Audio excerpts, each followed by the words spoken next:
बिस्मिल्लाहिर्रहमानिर्रहीम अस्सलाम वालेकुम डियर स्टूडेंट्स। आज का आपका टॉपिक है मोमेंटम। फिर हम पढ़ेंगे मोमेंटम और सेकंड न्यूटन सेकंड लॉ का रिलेशन और लास्ट पे हम बेटा पढ़ेंगे इम्पल्स। मैंने पहले भी बताया कि इम्पल्स आपने याद करना है क्योंकि ये आपके स्मार्ट सिलेबस में है। ये दोनों चीज़ें आपके स्मार्ट सिलेबस में नहीं है, लेकिन हम पढ़ा इसलिए रहे हैं क्योंकि इम्पल्स में कुछ रिलेशन यूज होते हैं मोमेंटम और न्यूटन सेकंड लॉ के, तो इसलिए उन्हें पढ़ना ज़रूरी है। आइए स्टार्ट करते हैं बेटा डेफिनेशन से। मोमेंटम क्या है? मोमेंटम एक फिजिकल क्वांटिटी है जो हमें बताती है, इसकी बड़ी सिंपल सी डेफिनेशन है वो, the product of mass and velocity of object is called momentum. अगर आपके पास कोई ऑब्जेक्ट हो, उसके मैस को उसकी वेलोसिटी से मल्टीप्लाई करें तो जो आपके पास रिजल्ट आएगा बेटा, उस रिजल्ट को क्या कहते हैं? मोमेंटम। ठीक होगी जी बात। अच्छा बेटा, इसको समझते हैं हम एक एग्जांपल के साथ। लेट्स सपोज आपके पास, बेटा ये जरा बंद करें अपना माइक। फर्ज करें बेटा आपके पास एक ऑब्जेक्ट है, लगा लें कार है या कुछ भी चीज है आपके पास एक, ठीक है। अब अल्टीमेटली ये ऑब्जेक्ट है, इसका कोई ना कोई मैस होगा। फर्ज करें इसका मैस है m। अब आप कोई फोर्स F एग्जर्ट करते हैं इसके ऊपर from left to right, so obviously ये अपनी पोजीशन को चेंज करेगा, यानी ये कोई ना कोई डिस्प्लेसमेंट कवर्ड करेगा।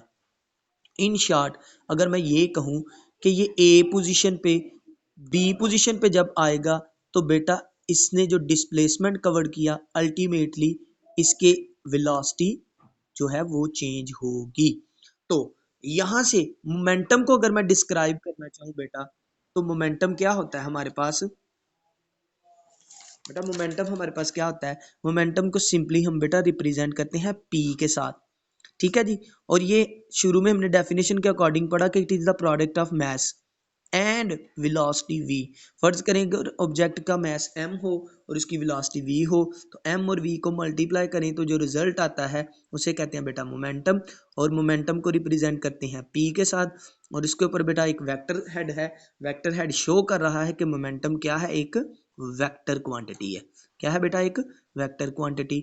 अब वेक्टर क्वांटिटी है, इसका बेटा कोई मैग्नीट्यूड होगा और कोई इसकी डायरेक्शन होगी। अब हमें क्या चीज बताएगी? अगर आपको याद हो तो हमने स्केलर प्रोडक्ट में और वेक्टर प्रोडक्ट में एग्जांपल में भी ये एग्जांपल पढ़ी थी कि जब एक वेक्टर क्वांटिटी को मल्टीप्लाई करते हैं किसी स्केलर क्वांटिटी के साथ तो रिजल्ट जो आता है वो हमेशा एक वेक्टर क्वांटिटी होती है। तो अब मोमेंटम v p की डायरेक्शन क्या होगी बेटा? वही डायरेक्शन होगी जो वेलोसिटी v की डायरेक्शन होगी। यहां तक बात क्लियर है जी? इससे ज्यादा टाइम देने की जरूरत नहीं है। अच्छा नेक्स्ट बेटा, अगर मैं यहां से मोमेंटम की पहले नंबर पे मैंने बता दिया ये एक वेक्टर क्वांटिटी है। अगर बेटा मैं इसके यूनिट निकालना चाहूं तो मोमेंटम के यूनिट कैसे निकलेंगे बेटा? ये देखें, मैस के यूनिट आपने पढ़े हुए हैं, क्या होते हैं बेटा? किलोग्राम। उसके बाद बेटा वेलोसिटी के आपने यूनिट पढ़े हुए हैं मीटर पर सेकंड। तो इसका मतलब मोमेंटम के यूनिट बनेंगे किलोग्राम मीटर पर सेकंड। और बेटा ये माइक बंद करें आप हामिद। यूनिट क्या बनते हैं मैस के? किलोग्राम और वेलोसिटी के मीटर पर सेकंड। तो इसका मतलब मोमेंटम के यूनिट होंगे किलोग्राम मीटर पर सेकंड। उसके बाद बेटा अगर मैं कहूं कि मोमेंटम की आप लोग क्या बनाएं? डायमेंशन बनाएं। तो मैंने डायमेंशन आपको बनाना सिखाई थी बेटा। मैस, मैस के लिए हम क्या डायमेंशन यूज करते थे? Capital M. और वेलोसिटी अगर आपको याद हो तो वेलोसिटी के लिए यूज करते थे एल टी -1। सो मोमेंटम की जो हमारे पास डायमेंशन बनेंगी वो क्या होंगी? एम एल टी -1 के। तो यहाँ तक उम्मीद है कि आप लोगों को क्लियर हो गया होगा कि जो हमारे पास मोमेंटम है इसके यूनिट होते हैं केजी मीटर पर सेकंड, और बेटा इसकी डायमेंशन होती है एम एल टी -1। उसके अलावा भी इसका बेटा एक और यूनिट होता है, उस यूनिट को बेटा कहते हैं न्यूटन इनटू सेकंड। ये भी आपने जस्ट इंफॉर्मेशन के तौर पर याद रखना है कि KG meter per second is equal to newton into seconds के। ओके होगी जी बात। अच्छा जी नेक्स्ट हम आगे हम चलते हैं बेटा। मोमेंटम हम पढ़ रहे हैं, इसकी बड़ी मजे की जो है वो मीनिंग बनते हैं, फिजिकल मीनिंग इसके समझना बेटा आपने कि मोमेंटम जो पढ़ रहे हैं इसका फिजिकली मतलब क्या है। ये तो हमने देख लिया कि मैस और वेलोसिटी को अगर मल्टीप्लाई करें तो जो क्वांटिटी आती है उसे मोमेंटम कहते हैं। इसका फिजिकली मतलब क्या है बेटा? आपने मतलब को सीखना है। सो आइए हम इसके मतलब को सीखने के लिए सपोज करते हैं हमारे पास एक ऑब्जेक्ट है, ठीक है जी, जिसका मास है m। ओके होगी जी बात। अब बेटा उसके बाद इसी से बिल्कुल मिलता जुलता हमारे पास एक और ऑब्जेक्ट है जिसका मास भी है m। अब गौर से सुनिएगा, फर्ज करें इसकी वेलोसिटी v और इसकी भी वेलोसिटी है v। इसे कह दें फर्ज करें v1 और इसे कह दें v2। हम सपोज करते हैं कि जो v1 वेलोसिटी है वो ग्रेटर है v2 से, यानी जो m ऊपर वाला है इसे m1 कह दे, नीचे वाले को m2 कह दे। जो m1 मास की वेलोसिटी है वो ज्यादा है m2 की वेलोसिटी से। सिंपली आप ये सपोज करें कि दोनों का मास बराबर है लेकिन ये तेजी से जा रहा है और ये स्लोली जा रहा है। अब अगर मैं ये कहूं कि बेटा आपने इन दोनों को रोकना है, तो बेटा बताएं दोनों में से रोकने में किसे मुश्किल होगी? ऑब्वियसली उस चीज को रोकने में ज्यादा मुश्किल होगी जिस चीज की वेलोसिटी क्या है, ज्यादा है। तो इसका मतलब ये हुआ फिजिकल मीनिंग क्या बताते हैं हमें, मोमेंटम हमें बताता है कि अगर किसी ऑब्जेक्ट को रोकना हो जो स्पीड v से मूव कर रहा हो तो वो डिपेंड करता है उसके मास और वेलोसिटी के ऊपर। अगर किसी बॉडी का मास ज्यादा हो और उसकी वेलोसिटी ज्यादा हो तो उसे रोकना मुश्किल है। सिमिलर अगर किसी ऑब्जेक्ट का मास कम हो वेलोसिटी कम हो तो उसे रोकना आसान है। उसके बाद सेकंड एग्जांपल वो क्या कहता है, कहता है कि फर्ज करें अब दो ऑब्जेक्ट हैं, एक का मास है m1 और बेटा दूसरे का जो मास है वो m2 है। अब यहां से आपको एक चीज पता चल रही है कि m1 मास कम है और m2 मास ज्यादा है, तो यहां पे मैं लिख देता हूं m1 is less than m2। अब फर्ज करते हैं कि ये v1 वेलोसिटी से मूव कर रहा है और ये v2 वेलोसिटी से मूव कर रहा है, और ये भी कह देते हैं कि v1 वेलोसिटी बराबर है v2 के। अब इस केस में दोनों मैसेज डिफरेंट है, वेलोसिटी सेम है। इस केस में दोनों मैसेज सेम थे लेकिन वेलोसिटी डिफरेंट थी। तो अगर बेटा मैं अब कहूं कि इन दोनों को आप लोग रोकें, ये चल रहे हैं m मैस के साथ v वेलोसिटी के साथ, तो अब दोनों में से रोकना किसे मुश्किल होगा? तो बेटा ऑब्वियसली उस चीज को रोकना मुश्किल होगा जिस चीज का मैस क्या होगा, ग्रेटर होगा। तो हमें मोमेंटम ये बताता है कि अगर किसी चीज का मैस ज्यादा हो तो उसे रोकना मुश्किल है, और अगर किसी चीज की वेलोसिटी ज्यादा हो तो उसे भी रोकना मुश्किल है। और इसके अदर हैंड अगर ये रेस्ट पर हो तो इन दोनों में से जिस मैस का ज्यादा मैस होगा उसे बेटा धक्का लगाना या उसे चलाना क्या होगा, मुश्किल होगा। इसकी मैं एक सिंपल एग्जांपल के साथ इसे वाइंड अप करूंगा। वो बेटा एग्जांपल ये है कि फर्ज करें आपके पास एक बॉल है जिसका m मैस है, एक इससे ही बड़ा जो है ना थोड़ा सा बॉल है जिसका मैस है m2। ये दोनों सेम वेलोसिटी के साथ नीचे आ रहे हैं v1 और ये आ रहा है v2 वेलोसिटी से। अगर मैं कहूं कि दोनों को कैच करें तो बेटा आपको ये वाला कैच करना आसान रहेगा, ये वाला कैच करना मुश्किल होगा। क्यों?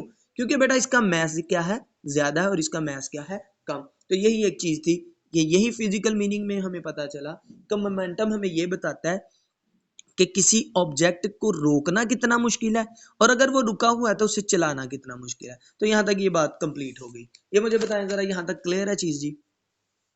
बेटा बात की समझ आई है कि नहीं? क्लियर है जी? जी जी सॉरी। ओके बंद कर दीजिएगा दोबारा। ओके दोबारा से बंद कर दें जी मास। अब हमने सेकंड जो पोर्शन है वो पढ़ना है मोमेंटम और न्यूटन सेकंड लॉ का रिलेशन, बेटा आप लोगों ने आपस में पढ़ना है। ओके ओके जी बात। सो आइए स्टार्ट करते हैं हम लोग बेटा यहाँ से। अगर हमें लास्ट टाइम हमने एक बात पढ़ी वही एग्जांपल दोबारा करने लगा हूँ। फर्ज करें आपके पास एक ऑब्जेक्ट है, ठीक है जी, ये इसका मास है जी m। अब ये ए पोजीशन पे पड़ा हुआ है बेटा, ये रेस्ट पर है, रेस्ट पर है। सपोज कर लें इसके ऊपर कोई भी जो है वो फोर्स एक्ट नहीं कर रही, तो इसके पास जो इनिशियल वेलोसिटी होगी वो क्या होगी, जीरो होगी, क्योंकि ये रेस्ट के ऊपर है। अब आप क्या करते हैं जरा गौर से सुनिएगा। अब आपने इसी मास को एफ फोर्स एग्जर्ट की तो अल्टीमेटली इसने कोई डिस्प्लेसमेंट कवर किया, डिस्प्लेसमेंट कवर करेगा तो इसकी वेलोसिटी वी आई से चेंज होके बन जाएगी वी एफ। अब इसे ए पोजीशन से बी पोजीशन पे आने के लिए कुछ टाइम भी लगेगा, फर्ज करें उस टाइम का नाम क्या है बेटा, टी। ओके ओके जी बात। अब टी टाइम है इसका बेटा, तो इस पूरे सिनेरियो में हुआ क्या, बेसिकली हुआ ये कि बॉडी रेस्ट से किसी पोजीशन मोशन में गई तो इसकी वेलोसिटी चेंज हुई, तो चेंज इन वेलोसिटी को लिखते हैं final velocity minus initial velocity. और अगर वेलोसिटी में चेंज को हम टाइम पे डिवाइड कर दें तो ये बेटा इक्वल होती है किसके, एक्सेलरेशन के। इसका मतलब जब हम फोर्स F लगाएंगे तो इसमें एक्सेलरेशन A प्रोड्यूस होगा, उस एक्सेलरेशन A को लिख सकते हैं VF minus VI divided by T। अब न्यूटन सेकंड लॉ के मुताबिक बेटा आपने एक रिजल्ट पढ़ा हुआ है, वो रिजल्ट ये था कि किसी भी बॉडी का अगर मैस हो m और उस पर लगाई जाए फोर्स F तो बेटा उसमें एक एक्सेलरेशन प्रोड्यूस होता है, उस एक्सेलरेशन को हम लोग क्या कहते हैं, A से रिप्रेजेंट करते हैं। तो अभी अभी मैंने एक्सेलरेशन की बेटा वैल्यू फाइंड आउट करके दी आपको, तो एक्सेलरेशन की वैल्यू होती है VF minus VI over T के। तो बेटा अगर मैं यहाँ पे एक्सेलरेशन की जगह वही वाली वैल्यू पुट करूं तो ये क्वेश्चन बन जाएगी M, एक्सेलरेशन की जगह क्या आ जाएगा बेटा VF minus VI over T। यहां तक बेटा बात की समझ आ गई है, एनी डाउट? और this term is equal to force. अब देखें m बाहर है, अगर मैं इसे अंदर मल्टीप्लाई करता हूं तो ये बन जाएगा m VF और यहां से बन जाएगा m VI और नीचे बेटा क्या है T और यहां से आ जाएगा फोर्स। अब जरा मोमेंटम को दोबारा याद करें, मोमेंटम था क्या, ये था the product of mass and velocity. अब यहाँ पे भी देखें, ये भी मास है, ये वेलोसिटी है, ये मास है और ये वेलोसिटी है। अब यहाँ पे लिखा हुआ है फाइनल वेलोसिटी और यहाँ पे लिखा हुआ है इनिशियल वेलोसिटी, है तो दोनों ही वेलोसिटी। इसका मतलब ये मास और ये मास और वेलोसिटी का प्रोडक्ट होगा मोमेंटम के इक्वल। सिमिलर मास और वेलोसिटी का प्रोडक्ट बेटा किसके इक्वल होगा, मोमेंटम के इक्वल। यहाँ पे वेलोसिटी फाइनल है तो मैं इस मोमेंटम के साथ लिख दूंगा PF कि ये फाइनल मोमेंटम है, इस वेलोसिटी के साथ लिखा हुआ इनिशियल वेलोसिटी तो यहाँ पे मैं मोमेंटम के साथ PI लिख दूंगा जो कि ये बताएगा कि ये क्या है, इनिशियल मोमेंटम। और नीचे बेटा क्या हो रहा है, टाइम T। ओके ओके जी बात। अब ये देखें बेटा, हमने शुरू में यह बात पढ़ी कि जब भी किसी चीज में हम चेंज लिखते हैं ना तो चेंज को लिखते हैं फाइनल माइनस इनिशियल और चेंज को बेटा रिप्रेजेंट करते हैं डेल्टा के साथ। अब किस चीज में चेंज आ रहा है, पी के अंदर चेंज आ रहा है तो डेल्टा पी ओवर टी। इस P F minus P I को मैं लिख सकता हूँ डेल्टा पी और बेटा ये टी एज इट इज आ जाएगा और ये सारी की सारी टर्म किसके इक्वल है, फोर्स के इक्वल। तो यहां से एक चीज देखी आपने कि फोर्स बराबर है किसके, rate of change of momentum with respect to time. तो बेटा यही हम लोग बता रहे थे कि मोमेंटम का न्यूटन सेकंड लॉ से रिलेशन क्या है कि जो फोर्स होती है वो बराबर होती है किसके, मोमेंटम के चेंज में विद रिस्पेक्ट टू टाइम। जबकि न्यूटन सेकंड लॉ क्या था कि फोर्स बराबर होती है मास इनटू एक्सेलरेशन और in terms of momentum force बराबर होती है मोमेंटम का change with respect to time. उम्मीद है कि यहां तक भी आप लोगों को बात की समझ आ गई होगी। एनी डाउट बेटा, क्लियर है? कोई क्वेश्चन है तो आप, क्लियर है? 100% बेटा, 100% क्लियर है। ओके जी। आज का हमारा लास्ट टॉपिक, आज का हमारा लास्ट टॉपिक वो है बेटा इम्पल्स। बड़ी ही मजे की इसकी डेफिनेशन, नजर से यार है ना? ओके बेटा, आज का लास्ट टॉपिक है हमारा इम्पल्स। इम्पल्स क्या होती है, इसकी बड़ी सिंपल सी डेफिनेशन है, वो क्या है, व्हेन अ लार्ज फोर्स। अब आपने फोर्स के स्पेलिंग लिखने हैं, ये फोर्स ऐसे नहीं लिखना। तो मैंने क्या लिखा है, व्हेन अ लार्ज फोर्स, जब एक बहुत बड़ी force act on a body, एक बॉडी के ऊपर लगती है for short interval of time, बहुत छोटे वक्त के लिए, तो फिर क्या होता है जी, देन फिर प्रोडक्ट ऑफ फोर्स, फोर्स और किसका प्रोडक्ट, टाइम का प्रोडक्ट बेटा ये बराबर होता है किसके, इम्पल्स के। ठीक होगी जी बात। तो यहां से देखिए इम्पल्स क्या है, when a large force F act on a body for very short interval of time then product of force and time is equal to impulse। और impulse को हम रिप्रेजेंट करते हैं बेटा I के साथ। जरा ये गौर से सुनिएगा, इसका मतलब ये बनता है कि जब एक बॉडी के ऊपर बहुत बड़ी फोर्स एक्ट हो बड़े ही शॉर्ट इंटरवल ऑफ टाइम के लिए, तो वो जो फोर्स और टाइम का प्रोडक्ट होगा वो एक क्वांटिटी के इक्वल होगा, जिसे बेटा क्या कहते हैं, इम्पल्स। आइए इसको समझते हैं। बेटा आप सभी लोग बैट बॉल तो खेलते होंगे। अब फर्ज करें जी आपके सामने ये एक बैट है, ठीक है जी। आप में से एक बच्चे ने मुझे बॉल करवाई, ठीक है जी। ये देखें, अब बॉल को मैं जब मेरे पास आएगा बैट के पास तो मैं इसे हिट करूंगा बहुत जोर से, यानी मैं इस पे अप्लाई करूंगा एक फोर्स। अब जो मैं फोर्स इस पे अप्लाई करूंगा तो ये बॉल मेरे साथ बैट के साथ जब लगेगा तो बहुत थोड़े इंटरवल ऑफ टाइम के लिए ये मेरे साथ टच रहेगा। कैसा होगा जी, बॉल आया है तो मैं आराम से बैट को लेके जा रहा हूं, ऐसा तो नहीं होगा। बॉल के आते ही मैं उसे जल्दी से हिट करूंगा तो वो एक जगह से दूसरी जगह चला जाएगा।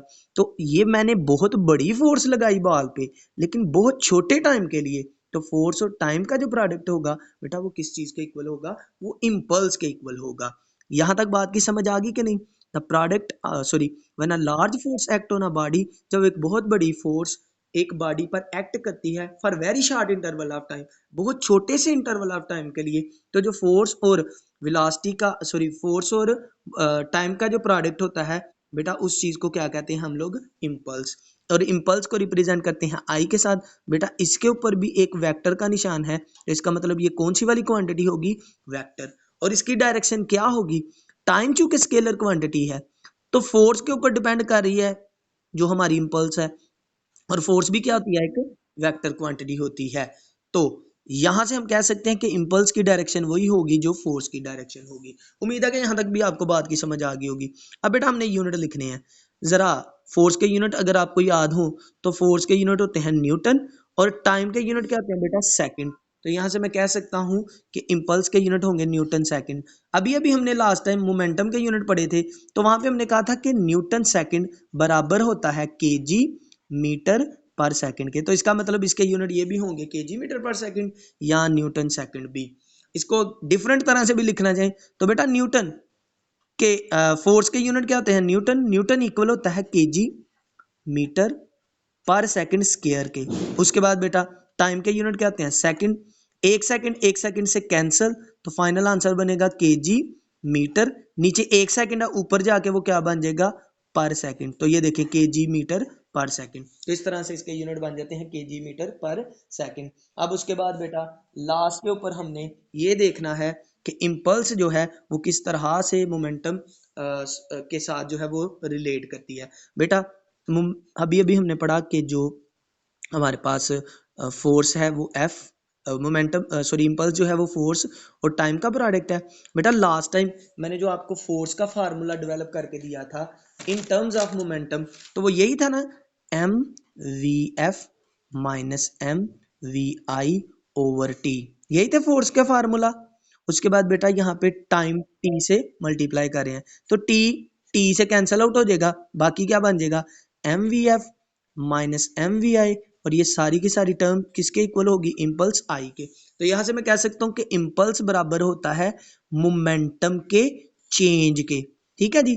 और फोर्स बराबर होती है मोमेंटम का change with respect to time.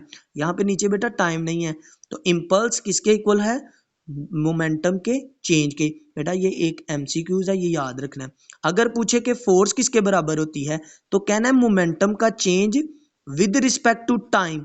और अगर पूछे इम्पल्स किसके इक्वल होती है तो फिर कहना है कि सिर्फ मोमेंटम के चेंज के। तो उम्मीद है कि आप लोगों को बात की समझ आ गई होगी। अब